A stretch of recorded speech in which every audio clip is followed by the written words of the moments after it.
that V'shas Yisrael, he saw that there was wine which was diluted by an akum. That is, so we spoke about the idea that what happens if an akum pours the water into the wine to dilute the wine. Remember, that was the sugya of kocho, where the wine is being moved, the wine is being agitated, not through the direct contact, meaning the paradigmatic case of yayin esech is where the akum himself is moving the wine. Kocho is where the wine is moving, the wine is being agitated through the akum's force, but not directly by the akum himself. So that's why that's the case of where you pour the water into the wine obviously is moving, but it's not the direct koach of the akum. So he saw over here that in Gavla, the akum was diluting the wine, and the Jews were drinking that wine. Next, chaza turmisa, the shalkilu. Are beans, lentils, but not just any kind of beans that ultimately need to be cooked for a very long time. In order to akum, the Gentiles were cooking the turmisa, and the Yisrael were eating it. I will say, so what happens? V'lo amar lehu v'lo midi. Reb Chia bar Abba didn't say anything to the residents. Obviously, he saw three things. Also, lekamei Rabbi Yochanan. So he came back before Rabbi Yochanan. Amarle. So Rabbi Yochanan said to him. So again, see, Reb Chia tells all of this to Rabbi Yochanan, and Rabbi Yochanan says, "Listen, we've got some major problems. So go back, and announce the following: B'hachreis al b'neihem shehem mamzerim." Make an announcement that the children of that town, meaning the children of these unions between the Jewish women and the akum, are mamzerim. That the children between from a Gentile and a Jew are mamzerim. Again, we'll discuss each of these. Va'al yenon mishum yayin nesach, and that their wine is usher because of yayin nesach. Va'al turmuson mishum bishule ovdei kochavim, and that their turmuson, those beans, those lentils, are usher because of bishul akum. I also remember again, we spoke about this sugya earlier. Bishul akum means any food that is cooked by a non-Jew. So again, bishul akum. So the Gemara says, why all of this? Well, actually, mishum she'inon b'nei Torah. Ultimately, again, because the residents of Gavla are not b'nei Torah.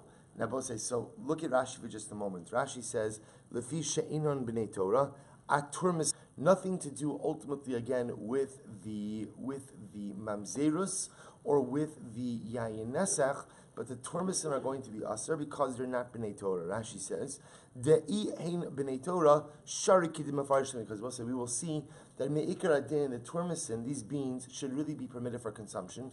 The only reason we are asering it ultimately again is because the people of Gavla are not b'nei Torah. The Maharsha says Einon b'nei Torah actually goes on all this. What does it mean Einon b'nei Torah?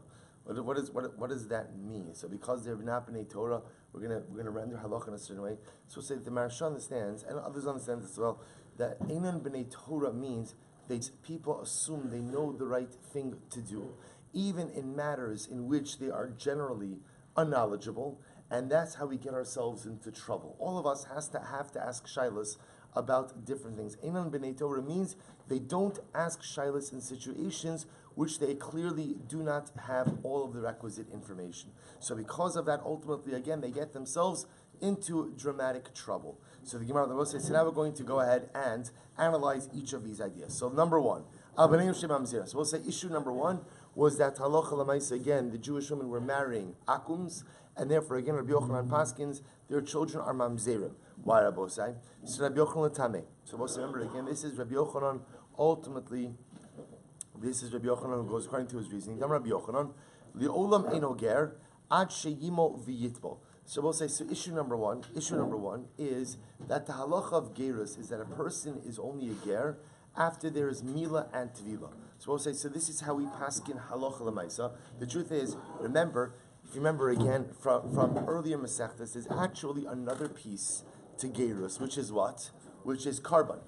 Really, me'ikar adin, gerus is mila, tvila, carbon. Now, two primary sources. Number one, of course, is Rus. We learn a lot about the process of conversion, ultimately from Rus. But in terms of the actual, what called the Torah, before at Sinaitic revelation, there was a gerus. There was so what do we do about carbon today? So obviously, the fact that we can't bring carbonos, so we do gerus without carbon. But we'll say any person who is a ger has to make sure that he reminds himself in his messianic ledger that when Mashiach comes, he's going to have to bring a carbon.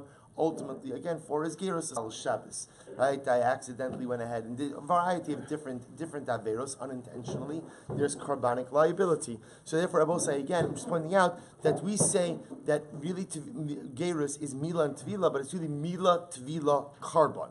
So the Gemara says, I'll just tell you, by the way, just as an aside, there's so many interesting things on these sugyas. An interesting shayla comes up in halacha about what happens if someone dies. Let's say someone's in the process of conversion. They've had milah in a Jewish cemetery or not. So again, it's an incredible discussion amongst the poskim as to essentially what is the status of someone mid-conversion, and they die before they convert, then they're not Jewish. In this case over here, a person has mamish begun the behaviors, right? The Gemara says, Rabbi Yochanan holds, Eino ger at shimo v'yitbol. So a person is only a ger after he does milah and tvila.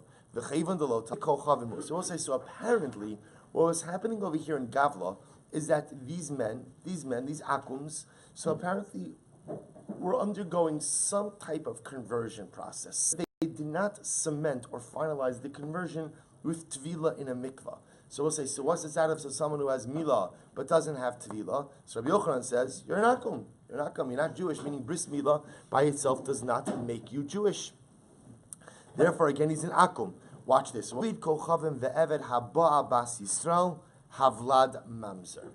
we'll say, remember again, there is this very dramatic shita. Here the Gemara is attributing it to Rabbi Yochanan. Elsewhere in Shas we attribute it to Rabbi Akiva. That ultimately, again, any illegal relationship goes ahead and produces a mamzer. So therefore, because the relations between an Ovid Kochavim and a Jew ultimately are prohibited, therefore that union will create a mamzer. And we'll say, now we know halacha l'maisa we don't paskin that way. Halacha l'maisa we paskin that mamzerus is only created through a union punishable by misa, by kares, something that is punishable by a death penalty. Incest, adultery, those are unions which create mamzerus. A lav does not create mamzerus. So if a Kohen were to go ahead and marry a grusha, so that does not create mamzerus. An akum has a child with a Jewish woman, that does not create mamzerus. Again, there might be other status issues with these particular children, but it's not an issue of mamzerus. Rabbi Yochanan, however, Rabbi Yochanan has the extreme shita that essentially any prohibited relationship results in mamzerus. Therefore, again, so we'll say there are two things happening over here. Number one, you're not Jewish until you have milah and tvila. Therefore, these guys in Gavla, maybe they have good intentions that they had bris milah, but because there's no tvila and mikvah, they're not Jewish. That's number one. Couple that with the fact that his shita is that any illegal relationship produces mamzerus. Therefore, Rabbi Yochanan says to Rabbi Chia bar Abba, go back to Gavla and announce that unfortunately, the children from these prohibited unions are mamzerim. That's number one.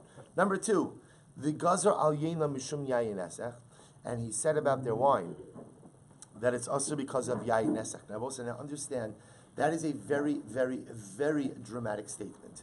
Because remember, if you make it Yayin Nesach, then what?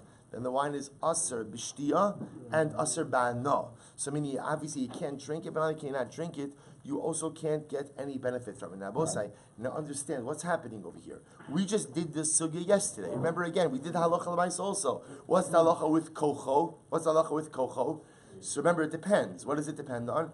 If it's kocho b'kavana or kocho shelo b'kavana. If it's kocho shelo b'kavana, then what? Then the wine is mamish mutter. If it's kocho b'kavana, which means Rabbi say that ovid kochavim, when I say kavana, means he has intention for what he's doing, which means he's actively diluting the wine. So if it's kocho b'kavana, so we paskin asher b'shtia b'mutter ba'ana. Rabbi Yochanan is telling them, go back and tell them that their wine is asher ba'ana. What's the pshat? So the Gemara says, Mishum leich amrina lenazira sichar lekarma lo sikrav.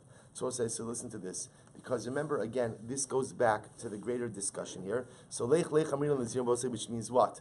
Go ahead and get out of here, right? Go ahead and we tell the Nazir to get out of the vineyard. Lech amrina lenazir, which Rabbi means we tell the Nazir, go away from the vineyard, Sechar lekarma. Go around the vineyard, which Rabbi means that the Nazir, as we mentioned yesterday, there is nothing wrong with a Nazir walking through a vineyard. There's nothing wrong with a Nazir, right, sitting next to a bowl of grapes. But what we say to the Nazir is that practically speaking, it's a bad idea for you to be around things which are prohibited. Therefore, Rabbi say apparently this goes to the fact that in Gavla they are obviously lax with certain levels of religious observance. They were obviously lax in certain areas of halacha, and because of that, Rabbi Yochanan felt that it was necessary for certain chumras there. The chumras were there in order to bolster the halachic observance of the people of the town, and therefore there was a concern that if we're not machmir over here with this wine, which was agitated by the akum through his koach, that they may come to be lax in other areas. So that's a chumrah, 59a, fifth wide line. Val Tormesin. Mishum b'shula ovdei kochavim. Also, listen to this. Now, what about the lentils? So remember again, the lentils are going to be usher because of bishul akum. So remember again, these lentils are not consumed raw. Therefore, again, non-Jews, right? Akum. Remember, we'll say as opposed to yayin nesech. I want to just point out this distinction. As opposed to yayin nesech, which was originally a din by an akum. Right? It was a din by an akum, by an oved avodah Zara. If let's say you had a ben Noach, so again, the initial decree of Yayin Nesech was not a din by a Stam ben Noach, by a Gentile monotheist. It was a din ultimately, again, by Ovdei Kochavim. Why? Because again, it has to do with consecrating or using that wine for some type of idolatrous libation. That's different than Bishul Akum. Bishul Akum, although we call it Bishul Akum, it's really what? It's really Bishul Nachri. The Gzeira was against food which was cooked by a non-Jew. I will say, what was the logic behind that? Remember again, we did this sugya. The logic behind that was Gzeira Mishum Chasnus. That was about avoiding intermarriage, right? That was about the fact that we don't really want Jews and Gentile breaking bread together, sharing meals together, and have a fear that leads to intermarriage. So that was a din ultimately, again, by Goyim, by Gentiles in general. Just pointing out that distinction. So next, Rabbi Yochanan says to Rabbi Chia, go back to Gavla. Tell them that the Turmis sin are Aser, Mishum Bishule Ovdei Kochavim. Now remember again, there was a modifier on that statement. Lefi She'inan B'nei Torah. Why? Because the people of Gavla are not B'nei Torah. So what says the Gemara, Taiman De'inan B'nei Torah. So what you're telling me is, the reason the Turmis sin are Aser is because the people are not B'nei Torah. Okay. Ha B'nei Torah Shari. So what you're telling me is that if the people of Gavla were B'nei Torah, then what? Then the Turmis sin would be mutter. But one second. V'hamar Rav Shmuel bar Rabbi Yitzchak. Amarav. Kol she'ne'achal kimo shehu chai. Ein bo mishum bishulei ovdei kochavim. So we'll say, but one second. But we learned earlier, anything that's consumed raw is not subject to the laws of bishul akum. So we'll say, so if an akum makes you a baked apple, right, that is not an issue of bishul akum. Why? Because the apple can be consumed raw. Any food which can be and is in fact consumed raw is not subject to bishul akum. So let's analyze this. So you're telling me, Rabbi Yochanan says, Rabbi Bar Abba, go back to Gavla, announce that what? Announce that the Turmis sin are Aser, Mishum Bishuli Akum. Why? Because they're not B'nai Torah. We're B'nai Torah, the Turmis will be mutter. How could the Turmis sin be mutter? A Turmis sin Abosai could only be eaten what? Cooked. Right? It's 50-50. Right? Could only be eaten cooked. Right? So Abosai, so therefore, again, because they can only be eaten cooked, then what? Then Lamaisa, they are subject to Bishul Akum. So even if the people of Gavla ultimately would be B'nai Torah, it would appear that eating turmisin cooked by an akum should be aser. So what do you mean it's only aser because you're not B'nai Torah? To which the Gemara says, so the Gemara says, Rabbi Yochanan kiach lishnas svirei. So we'll say Rabbi Yochanan holds of the following lashon, the following idea. What does Rabbi Yochanan hold? The Amar Rav Shmuel bar Yitzchak Amar Rav Kol she'ein ola al shulchan melachim lelafes bo asapas ein bo mishum bishulei ovdei kochavim. So we'll say, listen to this. Now this in and of itself is a fascinating statement, which is, so Rav Shmuel bar Yitzchak says the name of Rav. Any food that is not ola al shulchan melachim and used as a condiment for bread. They both say, so I'm just going to point something out to you, which we're not really going to get too focused on now.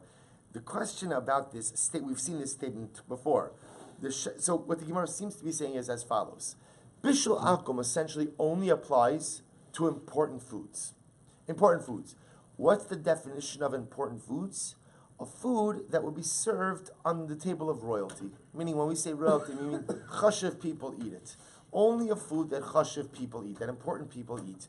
But if it wouldn't show up, on your dinner table when you're serving a meal to important people, then the Maisa again, it is not subject to Bishul Akum. Now I will say, now we've seen that concept many times before. We did this sugya earlier.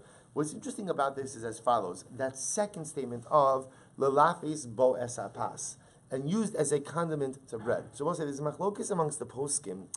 Is that a separate statement, or is that just a continued modifying statement? In other words, do I need both?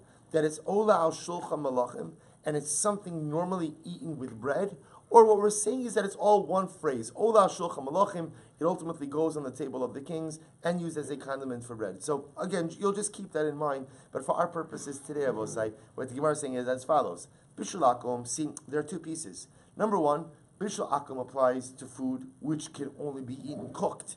Any food which could be consumed in its raw state, the laws of Bishul akum do not apply. That's piece number one. Furthermore, Bishul akum only applies to foods which are important. What is the definition of importance? That's what's called ola shulchan malachim. That royalty would eat it, that important people would serve it, and an important su'udah. Therefore, again, says the Gemara. Kol she'ein ola shulchan malachim lafis bo asapas, ein bo mishum bishuli of the chamsor. We'll say, watch this. So what's turmesin? We'll say turmesin are beans. Beans was not considered to be a chashav meichel. It wasn't considered to be anything chashav. It wasn't ola al shulchan malachim. Because it's not ola al shulchan malachim, therefore what? Therefore what? It's not subject to the laws of bishul akum. So me'ikar adin, the people of Gavla were not doing anything wrong by eating the turmesin cooked by the akum. Yet, despite that, Rabbi Yochanan says to Rabbi Abba, go back and tell them that the turmesin are asr. Why? Lefi she'inan b'nei Torah.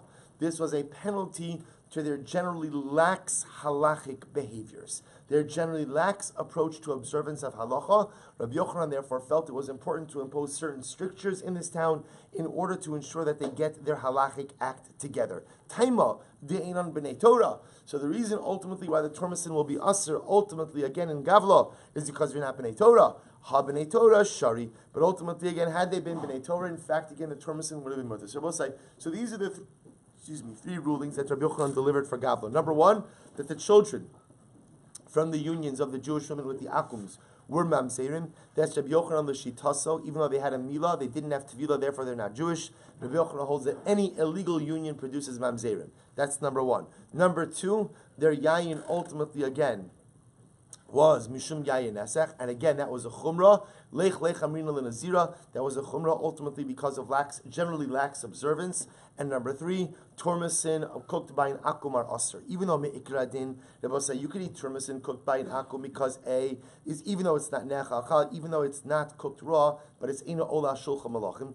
Ultimately, again, it's not served in it, but yet nevertheless, because ina b'nei Torah, because of their lax halachic observance, he was machmer. So we'll say just halacha l'maisa by bishul akum. Again, we did this already, but just to review, so halacha l'maisa, food is only subject to bishul akum if it conforms to both of those criteria. Number one, it has to be something that is not eaten raw, something that is not eaten raw. And number two, something that is ola shulchan malachim, something that is quote unquote an important food. If the food item does not conform to at least one of those two criteria, it is not subject to the laws of bishul akum. So therefore, if the food is consumed raw or the food is not considered to be chashiv, ultimately again it is subject to the laws of bishul akum. Good. B'amini Rav Kana. We'll say so weiter. So the Gemara says as follows. B'amini Rav Kana. Ovid kochavim. This is an interesting case. Ma'u shir lechanavim lagat. Both say, listen to this. Can I have an ovid kochavim carry my grapes to the press? Okay, so we've already established, I will say, that wine is only subject to bishul akum to yayin esech when? Good. Rav Huna, right? Where Rav Huna says only when it accumulates enough in the press that it begins to swish back and forth. That was Rav Huna. So the question now is, can I go ahead and have an akum carry my grapes to the press? So says the Gemara, now understand, what is it that we're concerned about? So you'll see in just a moment. So the Gemara says, Ma'ushalech anavim lagat, amar lahu aser. It's aser. You shouldn't have an akum even carry your grapes to the press. Why? Because again, I will say, apparently, it's just the gzeira. It keeps things easier. It's one more protective fence around the prohibition, ultimately, of yayin nesech. So says the Gemara. So the Gemara says, "Eisei Rav Yemer Rav Kahana." So Rav Yemer says, "Rav Kahana, is that really true? Is that really true that it's aser?" But 1 second, look at the following brisa. Ovid kochavim shehevi anavim legat b'salin. Well, if an Ovid kochavim went ahead and indeed brought grapes to the press in baskets, ubid durdurin, or we'll say durdurin. Rashi says, Tab Rashi no tesam with beis. Durdurin or gigios ketanos, small jugs. Afa pi shayain mizalif aleihen mutter. They both say, now from this you begin to see what the issue is. What is the issue with having an akum bring grapes to the press? What's the issue over here?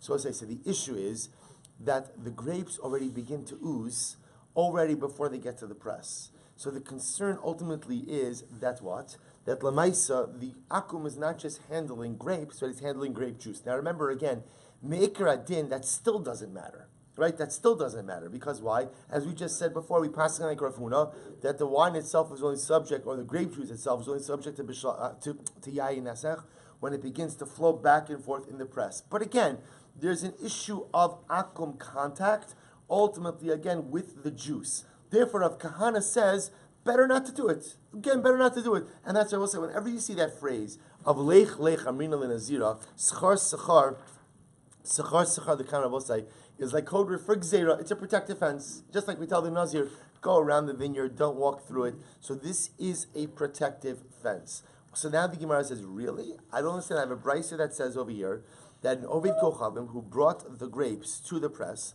besalin, in baskets, or bedurdorin, in small receptacles, small utensils, afapi, shayayin mezalef alein mutter. Even though what? There is juice oozing out from the grapes, it's all mutter. So we'll say, what do you see from here? What do you see from here? You see that the akum is bringing the grapes ultimately to the press. Rav Kahana, how can you say it's aser when we have a brisa that indicates that in fact it seems to be mutter? To which Rav Kahana responds, Amrlei, Hevi ka'amrit, ana lechatchila kamina. So we'll say, Rav Kahana says, no, you're asking me from the wrong case. We'll say, what's the case over here? The case of the brisa is, Ovid kochavim shehevi anavim, which we'll say means what? He did it already. Okay. So if the Ovid Kocham did it already, he already brought the grapes. Se'ena chinami again, ultimately is going to be mutter. I got it. Meaning ex post facto, no one is going to say that the grapes or the juice is prohibited. Rabbi Khan is saying, I'm telling you, lechatchila. I'm saying again, if you're asking me the shaila, before you see both sides, people usually ask shailas in one of two ways, right? Either lifnei ha'maisa or achar ha'maisa, right? And again, often the halacha is different if you're asking before you act, right? Or after you act. Rav Kahana says we're having a discussion, a pre-actional conversation. So in the pre-actional conversation, I'm going to tell you, don't have the akum transport the grapes. You're asking me now, after the akum transported the grapes, I'm going to tell you, it's fine. Okay, einachinami, absolutely fine. But if possible, lechatchila, better to avoid it. So I'll say, how do we paskin over here? Now understand, by the way, this of course, this actually is a major issue, Bosai, because this is talking about your workforce. Again, remember, if you are a vinter, and you're going in and you're making wine, the schlepping of the grapes is a big to-do. So the nature of your workforce, the tzura of your workforce, says Rabbi Desach, as well as how do we paskin? So the Shulchan Aruch says as follows. Shulchan Aruch is in Hilchos Yayin Nesach Yeridea Kuf Chav Hey Vav Ovid Kochavim Shehevi Anavim B'Salam B'Dardurim V'Zarko Lagat Sheish Bo Yayin Daroch Mutter B'Diavad. So we'll say ultimately again. So therefore Shulchan Aruch paskins, if an Ovid Kochavim brought the grapes, dumped them into the vat, it's mutter. It's mutter. So we'll say, and certainly again, and even though there is juice oozing from the grapes themselves, it's fine. So we'll say, so you see over here that what? The Shulchan Aruch essentially passes like Rav Kahana. Lechatchila, we would like to avoid having the akum transport the grapes to the press. Lechatchila, we'd like to avoid that. And I will say, why? Is it aser? It's not aser. It's just a chumrah. It's another chumrah in the realm of yayin nesech. But if the akum did transport it, it's totally mutter. Now the Shulchan Aruch gives an interesting caveat. If the Yisra Bosai helps the Ovid Kochavim transfer the grapes into the press, mutter afilu lechatchila. So we'll say what's interesting about this is as follows. Apparently, Rav Kahana's chumrah Bosai is not just simply in the transport. Rav Kahana's chumrah is really is really in the transport and the dumping of the grapes into the press. The transport is only part of it. It's the act of really transferring the grapes, I guess, from the receptacles into the press that is the real issue, because at that point in time, the akum is coming in contact with grape juice that's going into the press. So Rav Kana says, l'chatchila, don't do it. B'diavad, it's fine. But says the Shulchan Aruch, if the Yisrael is helping with the transfer of the grapes into the press, almost like not the schlepping. Right, of course not the schlepping, right? Because not the schlepping. You get a guy for that, right? So again, remember, assuming that the akum is doing the schlepping, but I'm going ahead and I'm helping him to transfer the grapes into the press. Then the Shulchan Aruch says that's mutar lechatchila. That's mutar lechatchila. So I can have the akum schlepp lechatchila. I should go ahead and help him with the transfer of the grapes into the press lechatchila. But another these are all great cases. Listen to this one. Third line down from the top, we'll say in Testament days. We'll say, watch this. An akum's esrog fell into a Jewish barrel of wine. Now we'll say again, we say it's esrog. This is not the guy like who's learning Yiddish. He has an esrog, but that's say. But at the end of the day, he has his esrog, and he drops his esrog. His esrog falls into a barrel of Jewish wine, Jewish-owned wine. So we'll say, Hahua esrog, this is amazing. There was an esrog, ultimately again, that went ahead and fell into the Jewish barrel of wine. So we'll say, Idre ovdei kochav v'shakle. So what happens? Look at Rashi. Idre ovdei kochav kafat v'achsa b'sochen shlo tishka. So what happens? Yaakov sees his esrog, he has esrog. Right? So he wants to grab his esrog before it sinks to the bottom. So we'll say, so now what's the shayla? So now what about my wine? Right? What about the wine? What's the status of the wine? And now there's a simple approach to this. Literally, naktua liadeh, which I will say literally means grab hold of the akum's hand. Meaning after he grabs his esrog, you grab his hand. Kihechi telo l'shach sheikh bei. We'll say in order that what?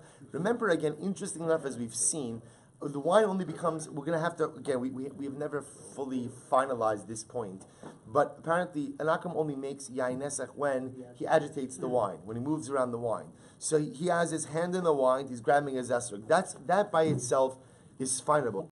Doesn't make wine yain nesach when he's misasek. In other words, if his intention is not to go ahead and touch the wine, but his intention ultimately is for something else, that does not create yayin nesach. Therefore, again, in this case, it's clear his intention isn't to touch the wine, his intention is to grab his esrog. So far we're fine. The issue is going to be, once his hand is in there, will he have intention and agitate the wine for Avodah Zara purposes? Therefore, that's step one. What's step two? Ubirtzua ad deshaifa. We'll say, look at Rashi over here. Birtzua l'chavisa. Rashi is a little bit of a different girsa. Birtzua ad deshaifa. Rashi spach yenach l'soch kliacher. She'moshech hayayim mina ovid kochavim va'achar kach yotziena utehei muteres ba'ano hachavis yishachshech va'af agav shanu ochsin es yados. We'll say this is amazing. So Gemara says, then what should you do? Drain the barrel up to the point where the akum's hand has reached in. So we'll say, so in other words, so Rashi says over here that essentially tilt the barrel and pour off the wine to the depth that the akum's hand was in. To the depth so others have a different girsa, which is, we'll say in the next sugya, probably in tomorrow's daf, that often the way these barrels worked was there was a spigot on the bottom. So the other possibility is just open the spigot and let the wine drain down. But we'll just go with Rashi's simple idea. Tilt the barrel and take off the wine in the barrel up until the akum's hand. And I will say, now that wine that you take out, ultimately again will be mutter ba'ana as well, just asr b'shtiya, mutter ba'ana. But like this, again, we'll say what we're concerned about is, even if you're holding the akum's hand over here, when he removes his hand, can you really be absolutely certain that he's not going to be meshach sheikh? So because you can't control it in totality, keep him in place, right? Drain the wine, that essentially the area of the wine, or the level of the wine, which his hand was submerged. You can get hana from that little bit. You can't drink it, but just sell it off, and the rest of the barrel is absolutely permitted. So we'll say, it says, the Shayf says, fine. So we'll say, listen to this. So this is amazing. Shulchan Aruch discusses this case. We'll say, what happens if an akum puts his hand in the barrel of wine for a Jew? The Ramah says, Lito mishum davar shenafal sham. So the Rambam comments, what are we talking about over here? He puts his hand in the barrel, Bosai, for the purpose of getting something that he lost. Bosai is very important. So the idea of he's not just touching it, it's clear that he put his hand in the barrel for a specific purpose to retrieve a lost item. And you grab his hand before he can pull it out and before he can move around. See, the Shulchan Aruch adapts a different girsa. Shulchan Aruch says, and you open the spigot from the bottom until the wine level goes down. So also the interesting part about the Shulchan Aruch's girsa is, see in Rashi's girsa, if you're pouring off from the top of the barrel, then what? You're pouring off the wine that the akum went ahead and touched. In the Shulchan Aruch's model, what you're essentially doing is you're not going to get drinking benefit from that area of wine. I don't mean actual area, from that amount of wine that the akum touched, even though it's clearly not the same wine because you take it from the bottom of the barrel. The idea is you shouldn't drink that wine. So we'll say it's also interesting that it could very well be what the Shulchan Aruch is saying is as follows, which is if essentially you drain the barrel below the hand, that way what? You could let him take his hand out by itself, and there's no concern that he's going to go ahead and be meshach sheikh. So it seems to be, again, there's two different possibilities operating over here. Either A, what I'm going to do is I'm going to pour off from the top of the barrel and go ahead and not drink that bit of wine, but sell it off, get enough from it. Or I'm going to go ahead and drain the barrel so that this way, again, not drain it totally, but just drain it below his hand level. This way, again, what? This way I could actually get hanoah and shtia even from the entire barrel. I just prevent, ultimately, again, the akar from being meshach sheikh bayayin as he takes out his hand. Okay, but halacha l'maaseh, once again, I want to be clear. This is a very specific case where it's clear, circumstantially, that he is putting his hand in the barrel for absolutely no avodah Zara purposes. He's getting in there ultimately to retrieve his lost object. The concern is, once he's there, is he going to be meshach sheikh? And Rabbi say, remember again, this goes back, this goes back to the Shulchan Aruch we saw yesterday, which is that the touching of the Ovid Chum touching of the wine is only problematic if it conforms to three conditions. Number one, that he has kavanah to touch the wine. Number two, ultimately that he knows that it's wine. And number three, shelo yehe osek b'davar acher, that he not be actively involved in something else. This is the example of the case where he's actively involved in something else, i.e. the retrieval of his esrog. That's why, again, the wine is, assuming that you're able to pour it off, will ultimately remain permitted. So the Gemara goes right to Rabbi Say. The Gemara says, Amar Ravashi, Hay Ovid Kochav Dinasche Lechamra Di Yisra Bekavana. This is a great, just really a great daf of Gemara. So Ravashi says as follows: Hay Ovid Kochav Dinasche Lechamra Di Yisra Bekavana. We'll say, here we go. Now this is probably the paradigmatic case. Ovid Kochavim touches the wine. And we'll say, why does he touch the wine? Again, there's no doubt about it. He bekavana. Bekavana. We'll say bekavana means what? Avodah Zara. Avodah Zara. Right? The akum next door goes in, comes to my barrel, touches the barrel, and ma mishinni muchan umezuman. Right? He puts on his gartel, washes his hands. Right? He puts on the whole thing. Inni muchan umezuman. I'm going to go ahead and dafka. This is for avodah zara. So we'll say. So what happens? So now again, this is a clear, unequivocal case, a problematic case. So we'll say. So now again, this wine is aser b'shtia. Asr, forgive us, shti, asr ba'ana. This is yayin nesach. So we'll say, so what happens? So therefore the Gemara says, because it's asr ba'ana, we'll say, afagav, dilazabun ve'ovikucham machrina asr. So we'll say, now, Avi can't sell that wine even to another ovikuchavim. However, watch this. Sharilei, lemishkil damea me'ahu ovikuchavim. I am permitted, Rabbi Osai, to take money from the ovid kochavim who made my wine into yayin nesach. So we'll say, watch what the Gemara just said. This wine is now yayin nesach. What can't I do? I can't sell the wine to an akum. I can't sell the wine to someone else because I will say that's called getting hana. What can I do? I can go ahead and sell the wine to the very akum who made it yayin nesach. Right? So I can sell it to the person who mamish made it yayin nesach. So look at Rashi just a moment. Look at Rashi. So actually, my timer, what's the reason? Let me just read this next line. My timer, mikla kalya. Because Rabbi say it is considered to be like the mishkal dav me'ahu ovikocham shari. Rashi says it's right across in Rashi. The lav mechahu. Because Rabbi say when I quote unquote sell it to the akum who made it into yayin nesech, it's not considered to be like a sale. Ve'eno nene midmei yayin nesech, and it's not considered as if I'm benefiting from the value of yayin nesech. We'll say, what happens if the akum came over and knocked over my barrel of wine? He knocked over my barrel of wine and all the contents spilled out. We'll say, what's that halacha? He owes me damages. He owes me damages. So therefore, the Gemara suggests over here, Abosai, that as much as I can sell the barrel to another akum, I can go ahead and recapture the cost of the barrel from the akum made in yayin nesech. Abosai, not but it's damages. I can go ahead and recoup the amount of the barrel als damages. Ela Omer, I'm sorry. You can take it to base then? Yeah. You could take it to base. It depends again. Everything important over here. What's important over here is his ability to collect for damages. And we'll say again, essentially the money I collect from that akum, collection is going to be a different issue. How are you going to get it as a separate discussion. But lamaisa again, I can recapture the value of the barrel, not b'toras mecher, not as a sale, but ultimately again as damages. So Rashi says over here, Omelo shafachti yeni, and ultimately again, I will say, remember, when it comes to damages, so remember, damages is often assessed at replacement value. So now again, we look at the amount of money that it would take to replace this barrel, and I could collect that amount of money from the akum who made it into yayin nesech. Again, I can't sell it to anyone else, because selling it to anyone else is quote unquote the sale. Sale is called benefit that I can't get from yayin nesech. But to go ahead and recapture damages, remember again, halacha, damages are restorative. Right, the goal of damages is just to put me back where I was ultimately again before the act of damage. That is not considered to be hano, and therefore I could recapture that. The Gemara says, from where do I know this? From where do I know that indeed this is the halacha? The sanya. Because also we learned the following in the Brayso. Oved kochavim shenasach yeno sheisor shelo b'fnei avodas kochavim aser. We'll say if an oved kochavim literally again made the wine of a Jew yayin nesech, but did so not in the presence of the akum Avodah Zara, the wine is still aser. So even though again I'm making it yayin nesech, the akum is making yayin nesech, not in the presence of his Avodah Zara, it's still aser.